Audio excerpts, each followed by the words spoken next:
Yo, what's going on YouTube? It is your boy GZTV back with another video, and we're here to talk about the third episode, maybe. Yeah, there's a lot going on here. I'm going to, just have a big old discussion. Again, we don't really do like a review segment like we do with movies and some other shows, but we're just gonna kind of talk about it in its generalities. I'm gonna try to make videos as short as possible, but if they have to be lengthy, let them be lengthy. Pause. But yeah, I'm gonna look through some articles, put some notes together, and then we're gonna get into it. So Beck and Joe have reached a very interesting, special stage of their dating. They're asking each other questions, they're getting to know each other, all this stuff. You're conning the guy who wants to have sex with you into doing manual labor and driving you places. It's like a very interesting dynamic going on between the two. And, looking at Joe and like the overall, like what he's been doing and him disposing the body and doing a terrible job. Like, you don't have to be experted at any of that stuff to know that he is doing an awful job at it.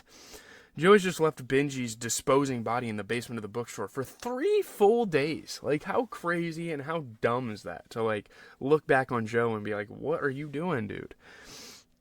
But I know that place is soundproof, but are we really supposed to believe it's smell-proof? I mean, that doesn't really mean anything. Soundproof doesn't mean smell-proof. Isn't Joe concerned that the mortise getting all rigged? I don't know. It's a full 72 hours after slipping our artisanal soda bro that fatal peanut oil that Joe decides to start researching how to get rid of a body. Like, why did you wait so long? It's like, oh, how do I do this now that he smells like shit? Now that it's a problem, now that people are like pressing me to go to the basement and check shit out. So, I don't even believe in coming to class if you didn't do the reading. Joe did a homicide before even a cursory research through an incognito window at a public library?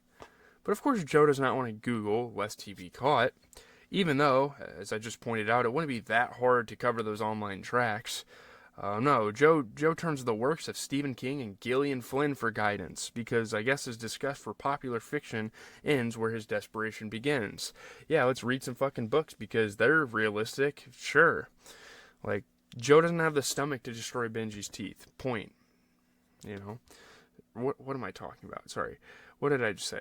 So he buys himself even more time by stocking the basement with humidifiers, I guess. I don't know what the hell he was thinking there. Yeah, let's put the basement on high-ass temperatures. It's not going to, like, shut the air off. It's not going to shut the power off, destroy the fuse box or anything.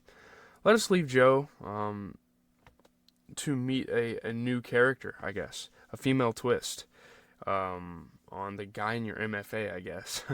Her name is Blythe, and she seems like she was designed in a lab to torture the chronically insecure Beck, by which I mean she's actually talented and a high priestess of the humble brag. Now that Beck's out from under Professor Screw My Students, she has to attend a workshop with her fellow MFAs, one of whom is Blythe. So she's getting like super insecure, and this girl's like really good at fucking writing or whatever. So yeah. Blythe calls social media the next great genocide and says things like, I actually separated from my parents for a while and did some modeling in Tokyo. My hair is super unique there. I did it in Tokyo? And my worst fear is to be unremarkable, I guess. Like, this is a super arrogant person. I love that Blythe's aesthetic is aggressively ordinary, even as she markets herself as the most fascinating girl in the world. I don't know that long, wavy hair with having honey blonde highlights really screams subversive, but as the Pope would say, who am I to judge? Joe, who has a virgin horror complex for the ages, can't believe that Beck, his sacred, his only, his gentle, doe-eyed lamb girl, she's all the softest woodland creature, the one who he tells us in voiceover is worth waiting for. Remember, good guys only have sex with worthless women. Is swiping across Tinder and doing Satan's mambo with an endless parade of New York randos. I can't get rid of every guy in New York, Joe whines to us as Beck and a bartender break her bed, literally, as he's watching them. It's like, wow, okay, Joe, you're kind of like a cuck here, aren't you? It's like what you kind of look like. So distraught over Beck, Joe focuses on his burn Benji burn mission, and he ropes the staircase stray into running all the incriminating errands for him. Joe gives the kid a typed list, which I take to mean Joe wrote this out on a typewriter, which is just extremely on brand for him. That makes fucking sense.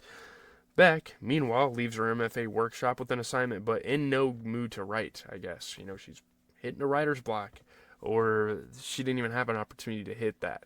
So I find it hilarious that we were supposed to be rooting for Beck to make it as a writer, or at least we're supposed to believe that writing is her passion, the one thing she moved to New York to do and be and whatever.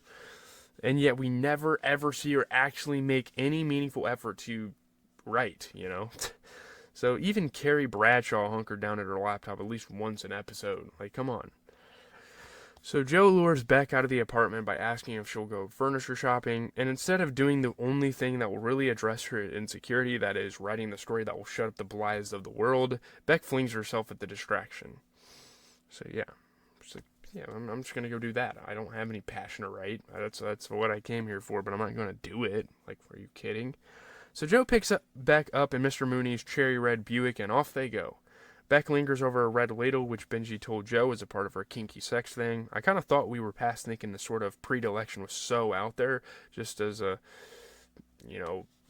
society, I guess. But apparently we are to be scandalized by Beck's proclivity for some light utensil play. Beck skims Blythe's short story already filed to the class ahead of schedule and wails, "It's brilliant." Beck has not started hers. It's due tomorrow. Gee, Beck, if only there was some way you could find the time to write your story. Instead, you're out here furniture shopping with this guy you fell for, just like you fall for every other guy in this fucking city. And can I just say, if we are to believe that Beck is broke, why the hell is she going to a bougie-looking furniture store to buy a solid wood bed? Wouldn't she just put a mattress on a box spring and call it a day? Or maybe, spring for a cute headboard from Wayfair or Ikea or some shit like all the other girls do. No way in hell is this girl swinging to some restoration hardware looking joint and drop close to $1,000 on a bed frame. There's no way. I don't know what we're thinking here. So in quite the bold effort to cheer Beck up, Joe tries to go down on her at the furniture store, and what starts as a strong makeout session ends with Beck whisper shouting that she doesn't need Joe to get her arrested for public indecency. Thank you very much. But you can smash every guy in fucking New York. So back at the bookstore, Joe's humidifiers have overloaded the system and now the power is out. No fucking shit. Did you not expect that to happen? Ethan, who is listening to Enrique Iglesias and wants to bone up on his Spanish, calls Joe to tell him they're going to break into the basement to fix the fuse box. And miraculously, Joe convinces them to wait until he gets there and not solve this pressing problem. Not really sure how that happened. A lot of plot convenience there, I suppose. So as I predicted, Benji is deteriorating and the smell is absolutely rancid. So Joe puts Benji in the trunk of the car. And then he just leaves him there as he goes about his day and his life. Like, what are you doing, Joe? You have to get rid of this guy. So as you'll recall, sorry if I'm being loud, even though Joe's attempts at a public quickie horrified Beck, these lovebirds are still in the stage of dating that involves getting a guy to help you do tedious, exhausting labor, and that bed isn't going to put itself together. So Beck is still texting him. They make the bed, they lie in it, you see right there. It is the least realistic part of this episode the idea that a couple will somehow grow closer after spending hours assembling furniture? Beck wonders, am I ever going to write anything that amazing? I don't know, Beck. You never write anything at all, so you're not exactly increasing your amazingness odds. I don't know. So Beck's version of the Red Ladle story is more PG-13. Her dad, the addict, made pancakes with him until he OD'd. And everything is going great for Joe until Peach barges in. He's hearing more about this girl, he's learning about her, getting her life story. She has interstitial cystitis, I think. She can only drink fancy alcohol. It's a whole thing. And as Joe valiantly tries to drive the girls to the hospital, Peach correctly notes the putrid aroma wafting out of Joe's trunk and bolts out of the car. And, they're sitting in traffic, and apparently Joe took the wrong way. She's kind of being an asshole about the whole thing, so they just go on their merry way. So at the hospital post-treatment, she essentially accuses Joe of being too poor to date Beck. An interesting conclusion to draw, considering Joe's ride. And Beck gets all pouty and offended, and she fucking walks off. It's like, how fucking dare you talk about him like that? And good on her, really. That's awesome to see her do that, defend a guy like him. So when Joe gets home, the police await him. Oh no. Ron found the shopping list Joe gave the stairwell urchin, which, as Joe points out, is straight out of Body Disposal for Dummies. Joe comes up with a speedy, quick cover story about a garden and also tips the police off to the fact that Ron is a neglectful, dangerous guardian. 2 birds, 1 murder. So, yeah, really, smoothly done by Joe somehow. Again, it's kind of some plot convenience there. I'm not going to lie to you, but hey, he gets it done. So I guess Joe dealt with Benji's teeth during some off-screen time because he drives the body into the woods somewhere and burns it and completely disposes of it. Beck calls during this process, and Joe, a total dum-dum, answers instead of letting it go to voicemail. Like, why do you have to answer all of her calls? I know you're trying to be attentive. I know you're trying to move the romance forward. But my God, dude. He loses his cool at his beloved. Yikes. That's not good. So, Beck, again the least sympathetic aspiring writer to grace our screens in quite some time, is 1. So late to class you missed the entirety of Bliss' critique, and 2. Did not finish her story in time or really at all. Again, no motivation.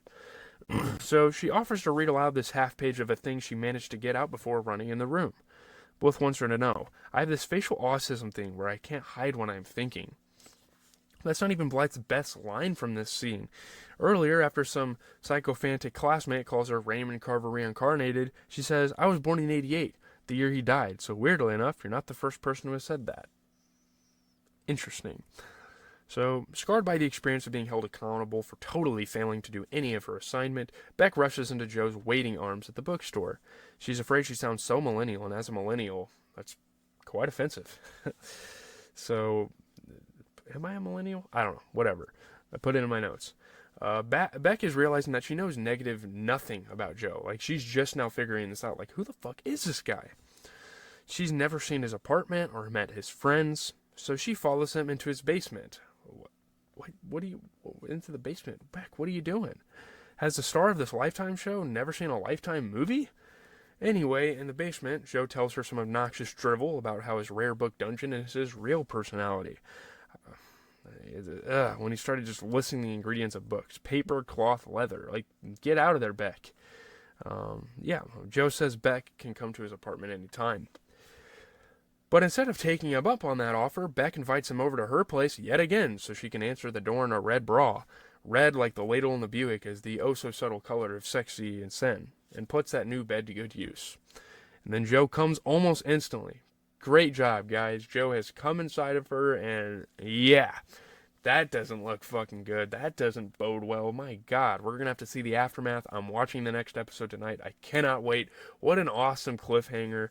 The show is really shaping up to be something decent. So I'm out, guys. I think that was pretty crazy. But leave a like, comment, and subscribe. It is your boy, GZTV. Again, another U review is coming tomorrow. At some point in the week, we are going to be doing a gameplay on the Shea Gilgis level 40 card in 2K, and we're also going to watch some movies. So stick around, boys.